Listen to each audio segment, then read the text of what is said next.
Pépéroni fumé à chaud, bonjour, bienvenue à cette autre capsule vidéo. Mes recettes que j'ai modifiées nous viennent de l'ensemble de départ de You My Dry, si vous voulez vous familiariser avec la lactofermentation. C'est un bon petit investissement, surtout à petite échelle. Vous aurez besoin, si vous faites des charcuteries, une balance de précision, surtout pour calibrer les conservateurs. Ça se trouve sur le web, surtout une compagnie A. Balance de pocheur, comme on dit, pour une modification de vrai de 20-30$. Pépéroni fumé à chaud. Mes recettes sont toujours basées sur 1 kg, 700 g de chair maigre, bœuf hors ou autre, 300 g de gras. Sel nature, 28,32 g, sucre, 2,61 g. Épices et condiments secs pour un bon contrôle de l'humidité. Poivre 3 g, cayenne 3 g, flocons de chili 3 g, paprika 5 g, anis 3 g, fenouil 3 g, ail 10 g, vin rouge sec 100 g, lait en poudre communiant 100 g, les conservateurs, sel nitrité 64. Numéro 1, 3 g érythorbate de sodium, 0,5 g. Pour peut-être comprendre j'ai fait une vidéo il y a à peu près 1 an qui s'appelle les nitrites, risques et avantages.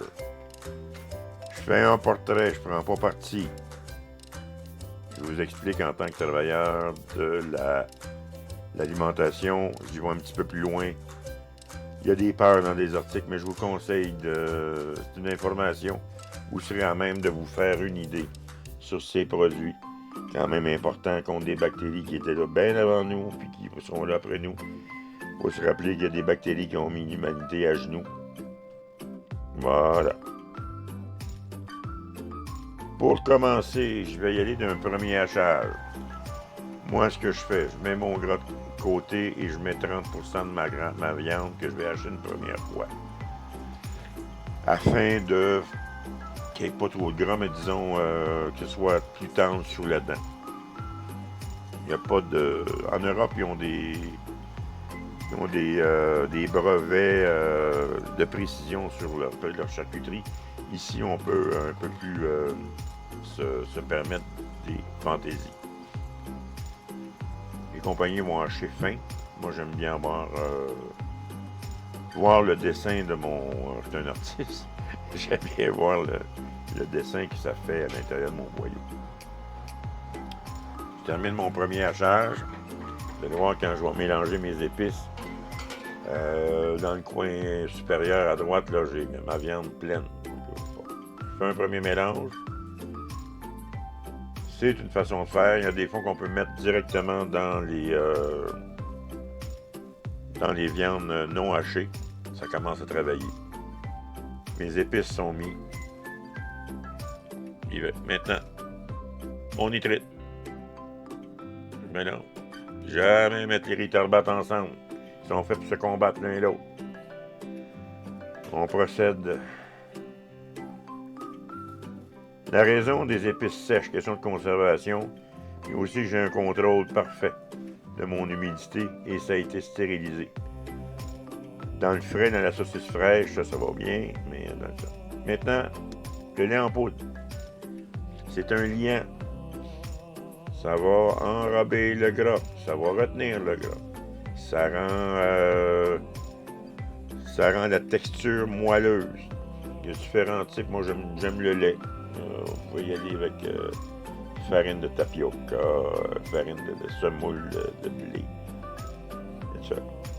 Maintenant, je mets mon liquide. Moi, je le mets toujours à la fin. Je vois ma texture évoluer. Certains vont mettre avant, mélanger les épices. Il n'y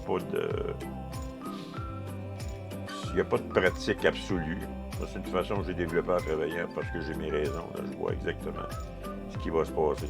Quand les protéines d'extraction, on ne le verra peut-être pas, là, mais quand ça colle à votre main, c'est prêt. Quand vraiment la texture, vous allez voir, là, ça devient un beau mélange, là, puis de temps en temps, la boule que vous allez former dans votre main, quand que ça tient, c'est prêt à être embossé. On va laisser, vous pouvez laisser directement encore 2-3 heures de repos au frigo. Entre chaque opération, vous n'avez pas de frigo mélangé. Sur la gueule de mon hachoir, j'ai comme un coussinet de congélation. Comme un congélateur, ça va refroidir la viande. J'y vais maintenant avec mon deuxième hachage. Comme je vous ai dit, j'aurais pu mélanger à la fin. On prend bien soin. On voit déjà le frima qui commence à côté du moteur, qui commence à se faire. Il y a une friction dans la viande. Là, il y a une friction dans la viande et ça provoque de la chaleur. On doit rester le plus près du point 4 Celsius. Maintenant, j'ai laissé reposer. Je me fais des boules que je vais lancer au fond pratiquement pour faire sortir l'air le plus possible. Pour pas que ça se retrouve dans mon boyau.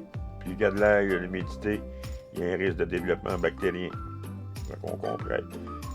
Surtout que c'est pour nous. On se fait un beau produit. On fait un produit sécuritaire pour nous et les gens qui vont en profiter. On peut arriver aussi huiler un petit peu là, avec l'huile minérale alimentaire ou l'huile végétale à l'intérieur de votre appareil. Ça va moins forcer sur les engrenages. S'il y en a un qui a bien fait sauter des engrenages dans la bosseuse, c'est moi. J'ai préparé mes boyaux la veille. Dans une autre vidéo, on ira un peu plus en précision comment moi je prépare mes boyaux. L'intérieur lubrifié, comment dessaler. Les boyaux, moi je les achète en vrac, mais vous pouvez en acheter chez votre boucher. Même le hacher. En réservant, il va hacher la viande comme vous voulez. Vous achetez ça. Il y a une façon d'acheter aussi des épices mélangées. Entre autres, c'est pas une publicité, le Princesse Auto, ceux qui sont près de Montréal, ou la compagnie LEM, qui ont des épices déjà mélangées. Moins de trouble. Vous pouvez garder ça longtemps, c'est sec dans l'enveloppe. Suivez la recette, c'est comme une soupe. C'est comme une soupe Lipton, une soupe en sachet. Fait que je finis de remplir de mon boyau. Je vais laisser un bout plus long. Vous allez voir pourquoi. Certains vont faire un nœud triple. Moi, j'aime avec les doigts pincés. Faire sortir le plus d'air possible. Toujours mieux quand on a un poussoir à manivelle d'être deux, mais là, je suis seul. Je me suis gâté, je n'ai acheté un avec un moteur. Bon, et voilà. Avec la main gauche, on va contrôler le débit de notre chair à saucisse. Pour le débutant, savoir là, si quand vous pesez sur votre saucisse, les deux doigts vos deux doigts en pinçant se rejoignent, c'est trop beau. Si c'est dur, ça risque d'éclater. Il faut que ce soit spongieux. C'est pour ça que les doigts rentrent comme à la moitié. Certains, ça prend un petit coup de pratique, ça prend un petit coup de répétition. Vous allez voir, ça se contrôle bien, c'est amusant à faire. Si vous êtes capable de faire ça en groupe, tant mieux. Je vais laisser un autre boulon. La raison, c'est que je vais faire fer à cheval, si on veut, ou un arceau. Je viens nouer les deux bouts. Quand je fais des fumages, j'aime bien accrocher, mettre sur crochet. Et comme vous pouvez mettre direct sur la grille. Chose importante. Bon, discutable encore, mais moi, j'aime vérifier s'il y a des bulles d'air, je les fais disparaître. La raison, il y a de l'air, l'humidité, on peut avoir des bactéries. Et en cuisson, en fumant, vous allez voir, là, si le vide attire le plein, ça va se remplir de gras. C'est pas beau. Fait que... Puis ça va aider l'air en sortant à notre boyau de bien adhérer. Je vais laisser, si vous êtes capable, une nuit ou un 3-4 heures là, sécher. Alors, au fumoir, on commence à faire sécher à 150 Fahrenheit pendant une demi-heure. On monte 160 à l'heure, 170, 180 Fahrenheit. Ça dure à peu près 3 heures jusqu'à une température interne de 160 degrés Fahrenheit. Vérification. Et c'est plongé directement dans l'eau glacée, la glace, pour arrêter la cuisson. Ça va aussi... le boyau va serrer. Ma chair, ça va bien envelopper. L'eau glacée, c'est 20 minutes. Tant que c'est pas devenu froid. On peut laisser sécher. La forme est belle. J'espère que le goût sera pareil. Oui, c'était bon. On les a consommés depuis un mois. Ou la façon de hacher, ça va faire un centre, bon, avec des dessins. Je suis comme mentionné, je suis un artiste dans l'âme, un peintre manqué. On voit aussi les épices qui vont former un dessin. Et là, on se prépare au gueuleton, un souper familial avec des amis. Notre pépéronie est frais, on peut s'en faire griller en apéritif, avec toujours le vino, de la bière. On se fait une belle pâte à pizza, une sauce tomate maison et moi ce que j'aime, pour les perfectionnistes, je ne suis pas, les marinades, des légumes en marinade et je prends celle de mon ami Livia, la compagnie Livabec, des beaux producteurs de tradition italienne, ils ont travaillé fort. C'est parfumé, c'est bon. On en mange toujours trop parce que, bon, il y a l'esprit familial dans ces petites huiles. Gardez vos huiles pour vos salades. Ils ont de tout, champignons, les tomates. Je prépare des saucisses avec des tomates marinées, du fromage mozzarella. J'ai hâte de vous présenter ça.